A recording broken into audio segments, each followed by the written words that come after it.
Je vais passer la parole à messieurs Capla et Creux des sociétés bienmanger.com et Valette euh, qui vont nous partager leur expérience.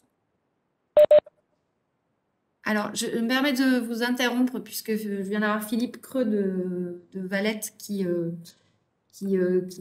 a du mal à se connecter et qui, du coup, ne pourra pas participer sans excuse. Par contre, il me dit que Monsieur Capla connaît très bien le sujet et que donc, voilà, il pourra parler de l'expérience avec Valette. Voilà. À vous, Monsieur Capla.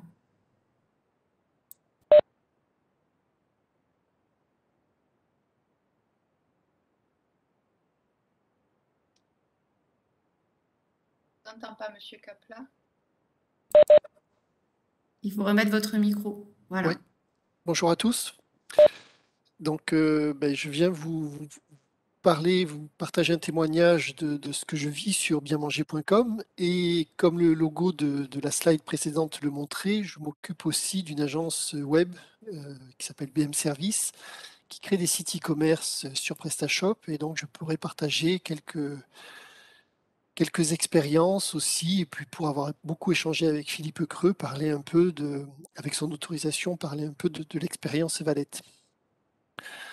Bienmanger.com, c'est un site situé en région, basé en Lozère, créé en 2000, donc qui a 22 ans cette année, euh, qui, contrairement à ce que disait Mélodie à l'instant sur les problématiques, enfin, sur les offres de Drive ou aujourd'hui de Dark Store en ville qui ont des assortiments très courts, et bienmanger.com a un assortiment très long, puisqu'aujourd'hui, on a 12 000 produits proposés sur le site, issus de 1600 producteurs partenaires, pas uniquement des produits de la région, Anne, si on peut passer à la slide suivante, mais des produits dans tous les univers.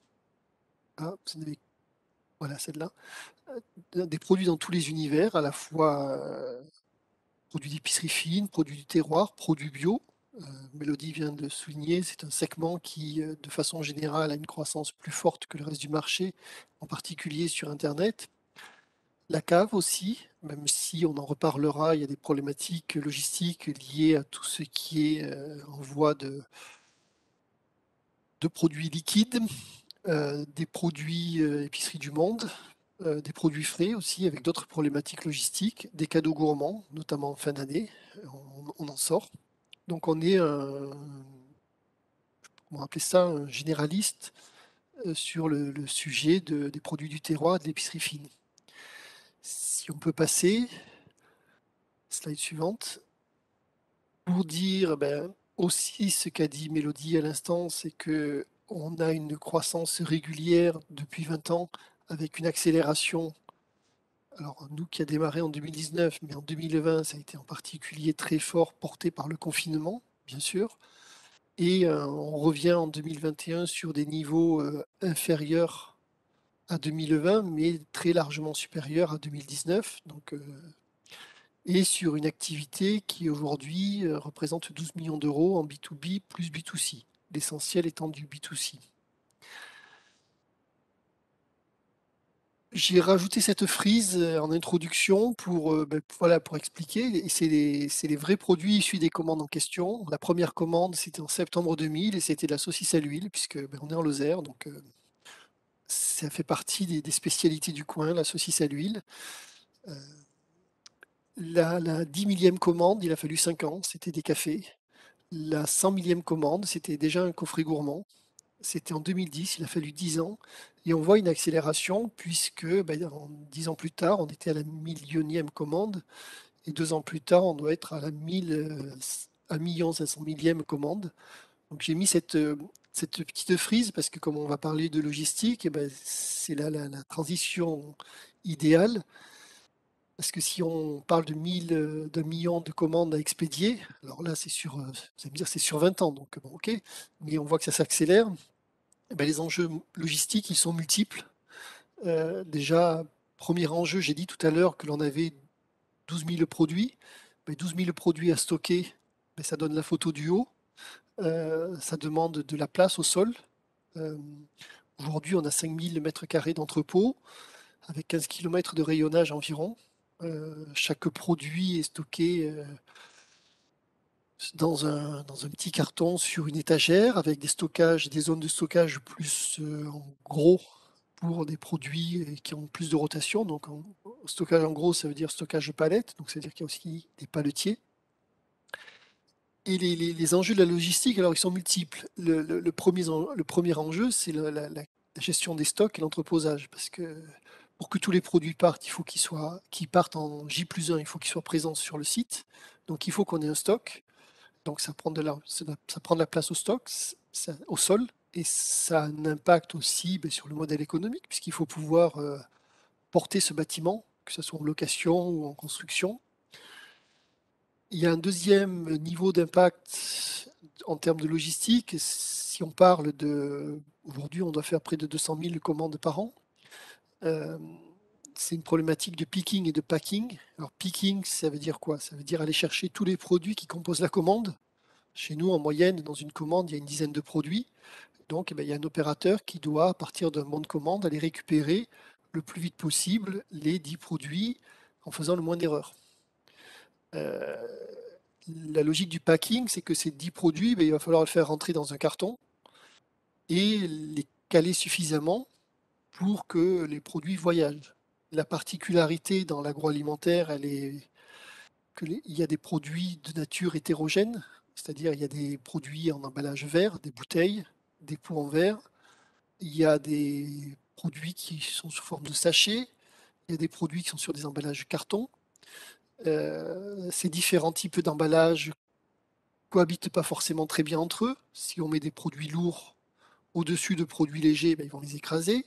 Donc si je mets des chips et que je mets des bouteilles au-dessus, ça va pas. Si je mets des chips au-dessus des bouteilles, ça va mieux, mais si le logisticien retourne le colis, ça va plus non plus. Donc on va dire au logisticien de ne pas retourner les colis, mais comme ils interviennent après, ils vous expliqueront que c'est pas tout à fait possible.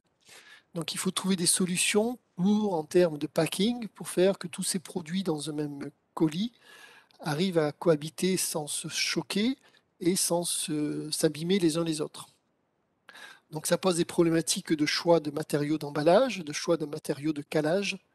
Ça pose aussi des problématiques de conditions d'achat de ces matériaux d'emballage et de calage, puisque rapidement la question c'est de dire combien ça coûte pour emballer un colis, combien ça coûte pour caler un colis, et donc quel est le budget de calage, d'emballage par colis.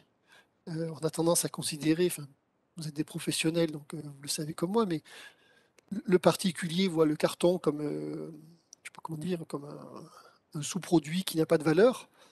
Or, quand on en achète beaucoup, ou même moins, on sait que voilà, un carton, c'est rapidement quelques dizaines de centimes, voire pour des caisses double ou triple cannelure, ça peut dépasser les 1 euro, donc c'est pas très cher, mais sur des commandes de 50-60 euros, ça fait déjà 1%, 2%, donc ça commence à se voir et forcément ça devient un enjeu. Les problématiques liées à la logistique, si on les déroule, ensuite, c'est les offres de transport à proposer. Aujourd'hui, il y a des études, je pense que d'autres intervenants le diront, mais disons que les clients, une des causes de volatilité des clients, c'est le choix des modes de transport qu'on leur propose et des prix de transport. Il y a quasiment un client sur deux qui est prêt à changer de site si on ne lui propose pas une offre de franco, c'est-à-dire de ne pas payer de frais de port. Et dans les autres critères, il y a des clients qui vont privilégier la livraison en point relais, d'autres en rendez-vous à domicile, d'autres la livraison euh, sur leur lieu de travail. Donc les options de livraison se multiplient. Il y a autant de clients que de préférences, mais pour le marchand, pour celui qui veut expédier, ça veut dire aussi autant de prestataires à trouver et à gérer que d'options proposées. Avec l'arrivée de plus en plus, la démocratisation des expéditions en frais, c'est aussi des nouveaux circuits qui s'ouvrent et des nouveaux transporteurs à brancher. On travaille par exemple, nous, avec Chronofresh maintenant depuis quelques années. Il existe aussi des transporteurs spécialisés sur les colis hors gabarit. ou pour l'international. Alors, on va dire pour l'international, il y a des acteurs généralistes comme, je sais pas quoi, Colissimo, DPD, TNT, qui vont proposer toutes les destinations. Mais dès que vous avez un volume un peu important sur un pays, vous avez aussi des acteurs qui vont vous proposer de faire une collecte spécifique chez vous pour aller faire de l'injection directe dans le pays. Par exemple, nous, on nous propose 2 fois par semaine de venir collecter nos colis pour les injecter directement en Espagne. On va dire quel est l'intérêt? Ben, l'intérêt, c'est que nos colis sont affranchis directement avec la poste espagnole, avec un tarif espagnol, enfin seraient affranchis si on utilisait ces services. Direct, donc ils voyageraient en coût comme un colis national Espagne. Par contre, il faut qu'on arrive à payer la liaison entre nos entrepôts et la frontière espagnole, le lieu d'injection. Toutes ces problématiques, ça génère une technicité croissante au niveau informatique avec le branchement de web services pour appeler les différents transporteurs et récupérer les étiquettes de transport avec différents paramètres à passer pour éditer une étiquette de transport. Puisqu'il y a un intervenant de Chronofresh après moi, peut-être il pourra expliquer tous les paramètres nécessaires pour éditer une étiquette pour un colis Chronofresh. Et c'est à la fois pas très compliqué, mais ça demande une certaine rigueur pour passer tous ces paramètres.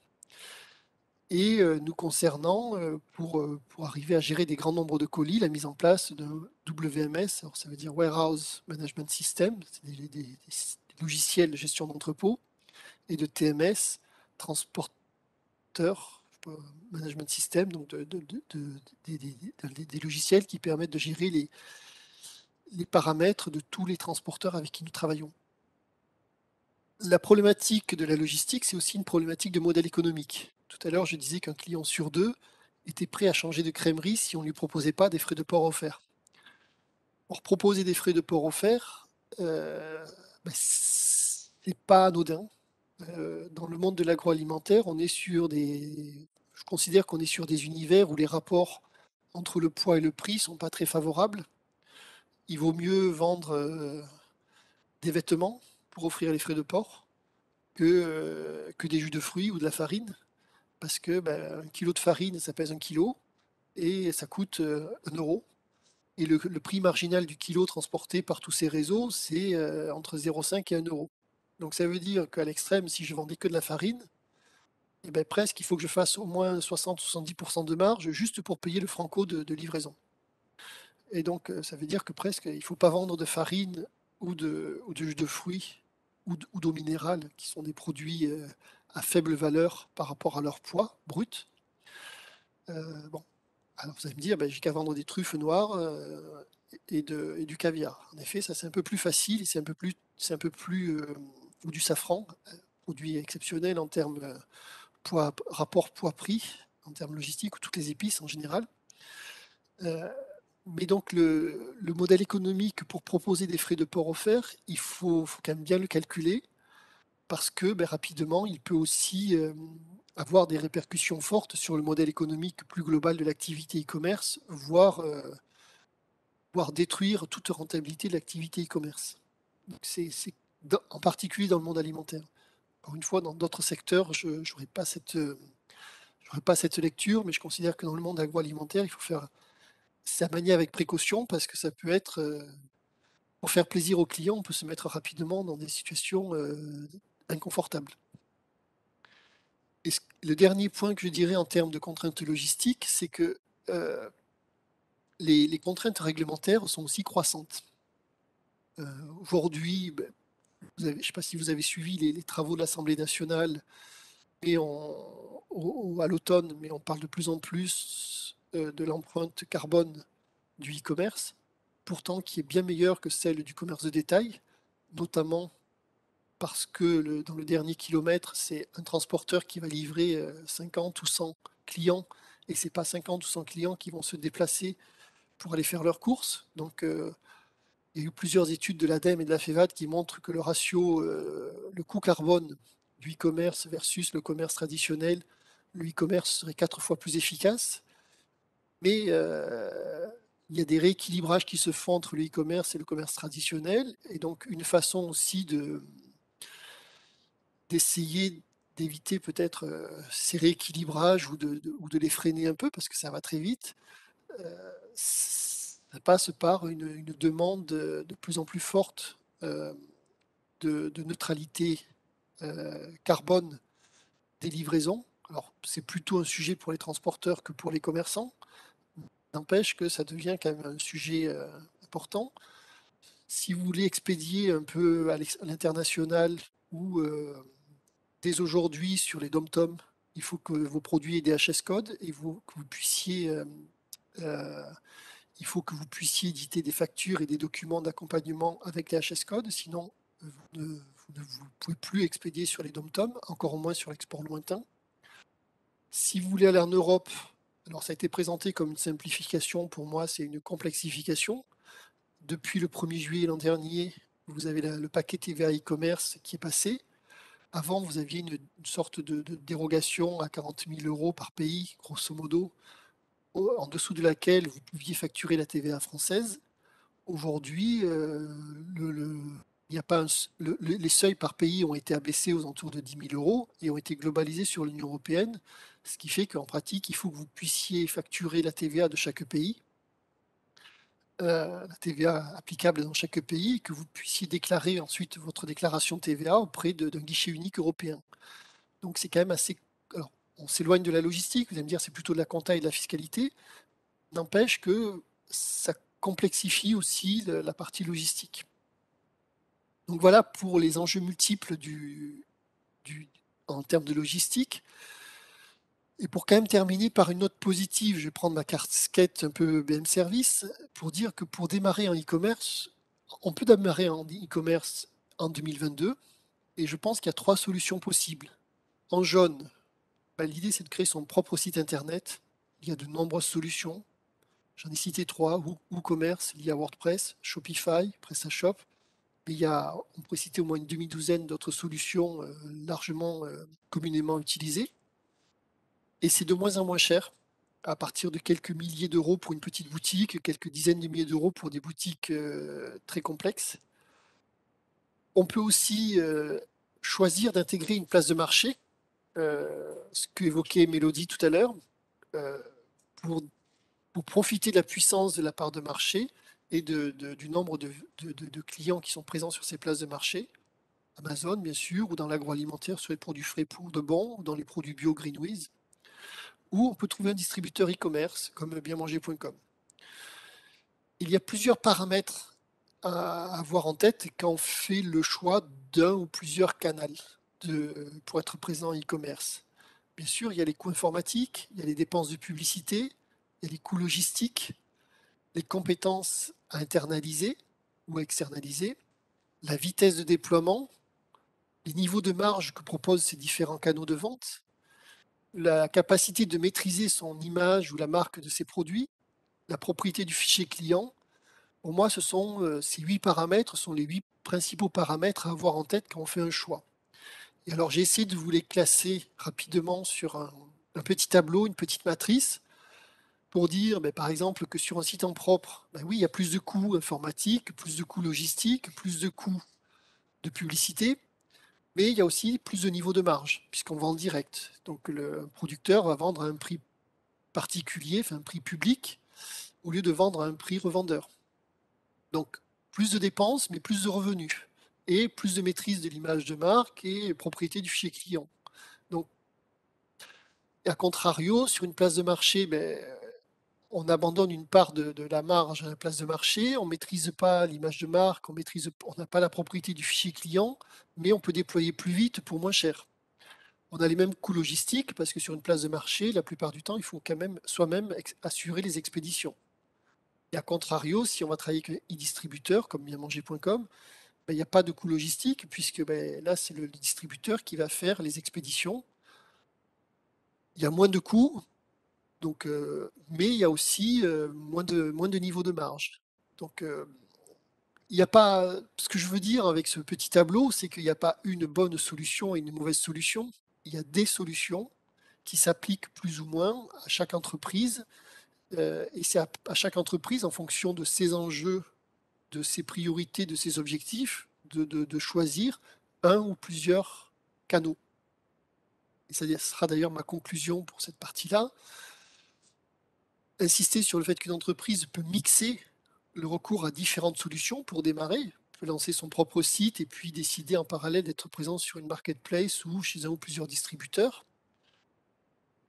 À partir du moment, par contre, où on mixe, il faut organiser cette coexistence de l'offre sur plusieurs canaux pour qu'il y ait une forme de cohérence et que ça ne nuise pas au positionnement du produit et que ça ne desserve pas la construction de l'image de marque que l'on veut faire en ligne.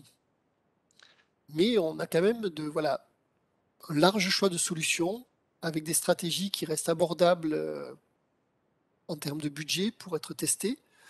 Le seul point, peut-être sur lequel j'insisterai in fine, c'est de dire que, notamment quand on veut faire son propre site, ce qui semble des fois une bonne idée pour avoir des meilleurs niveaux de marge, ça suppose quand même, pour trouver une rentabilité, d'avoir un début de masse critique. Faire un site et faire moins de 200 000 euros de chiffre d'affaires annuel sur ce site, je considère que on aura difficilement on trouvera difficilement de la rentabilité en dessous de 200 000 euros de chiffre d'affaires sur un site d'e-commerce entre les coûts informatiques, les différentes compétences, les coûts logistiques, tout ce qui est intégré, les coûts marketing aussi qui ne sont pas à négliger. En général, c'est assez compliqué de trouver une rentabilité en dessous de ce genre de seuil. Donc, j'ai été très vite parce que ben, voilà, j'en ai donné 10 minutes. Donc, s'il y a des questions, je serais ravi d'y répondre soit maintenant, soit tout à l'heure, soit en fin de réunion. Ou par mail si certains souhaitent me contacter par mail ou sur le chat pendant le reste de la réunion. Et si vous voulez, si j'ai fait un pré-out, vous me dites, je peux dire deux, trois mots pour, pour Philippe Creux, pour l'expérience Valette, puisqu'on échange très souvent ensemble et on Allez-y. accompagne via BM Service Valette dans sa stratégie e-commerce. Alors, Valette, c'est un producteur de foie gras situé dans le Lot, à Gourdon, avec une activité B2B forte, des magasins en propre et des magasins, des revendeurs qui ne font pas partie qui sont externes au groupe. Et par rapport à ça, il y a une dizaine d'années, Valette a choisi de se lancer en e-commerce en disant, voilà, je ne peux pas être présent qu'en B2B et dans le monde magasin ou sur les foires et salons, il faut aussi que je sois présent en ligne. Et a choisi de mixer une présence à la fois avec son propre site, pour s'adresser à ses clients qui les connaissent, qui sont dans une logique de fidélisation, pour proposer aussi du retrait en boutique, en disant on commande sur le site, mais si on est proche d'une boutique, on a la possibilité de retrait en boutique, de click and collect. Et en parallèle, a choisi aussi, enfin, nous avait contacté pour être présent sur bienmanger.com en disant, ben, sur bienmanger.com, l'objectif, c'est pas forcément de fidéliser les clients Valette, c'est plutôt de découvrir des nouveaux clients qui aiment la gastronomie, mais qui ne connaissent pas forcément Valette, même si la marque est très ancienne et si elle a une belle notoriété. Mais il y a forcément des clients qui connaissent pas Valette ou qui achètent plutôt d'autres marques. Et c'est de dire, ben voilà, d'essayer d'arriver à les rencontrer, leur faire goûter pour la première fois des produits, en disant, ben, si je suis présent sur Bien Manger, je peux peut-être essayer de convaincre certains clients, quand ils font une commande de 10 produits, de rajouter un produit Valette dedans. Donc le choix a été fait, voilà, d'avoir d'un côté son propre site et sa propre organisation logistique pour expédier ses commandes, et de l'autre côté, un segment de son offre présent sur bienmanger.com. L'objectif in fine de l'entreprise Valette étant de faire en sorte que la marque Valette soit le plus vue possible en ligne et de maximiser le chiffre d'affaires digital de la marque Valette en ligne, en disant finalement, vu de loin, ou vu du niveau du directeur commercial, en disant tout chiffre d'affaires fait en ligne m'intéresse, participe à la dynamique de la marque Valette. Et finalement, c'est peu important que le chiffre d'affaires se fasse sur mon site et que je l'expédie moi-même ou que ça se fasse sur le site d'un partenaire. Ce qui m'importe, c'est que globalement, j'arrive à faire évoluer le périmètre de la marque Valette. Donc je trouvais que c'était une démarche assez intéressante parce que on a pu rencontrer des marques qui avaient une lecture complètement opposée. Je pense que ça dépend aussi de savoir si la marque est un peu seule sur son segment et du niveau de concurrence qu'il y a sur le segment en question. Donc il y a des marques qui vont préférer. Alors, ça va dépendre aussi des capacités de production. Il y a des marques qui ont des petits volumes de production et une incapacité à développer ce volume de production. Donc, si des gens vendent tout en propre et sur son site, il n'y a aucun intérêt d'aller sur des places de marché ou sur des sites de revendeurs. Il vaut mieux essayer de maintenir une image de marque et des niveaux de marge plutôt que d'essayer de saupoudrer le chiffre d'affaires ou de le répartir sur beaucoup de canaux si on n'a pas la capacité à le faire évoluer. Ça semble assez logique aussi. Et donc voilà, le choix de Valette, ça a été de mixer deux canaux dans sa stratégie. Et ils ont même d'ailleurs poursuivi cette, cette voie-là, puisque sur des opérations de recrutement de clients, ils mixent aussi leurs opérations entre des opérations internes et des opérations en partenariat avec Bien Manger ou avec d'autres acteurs. Merci, Monsieur Capla, pour ces témoignages riches d'enseignements, que ce soit sur votre expérience ou celle de l'entreprise Valette.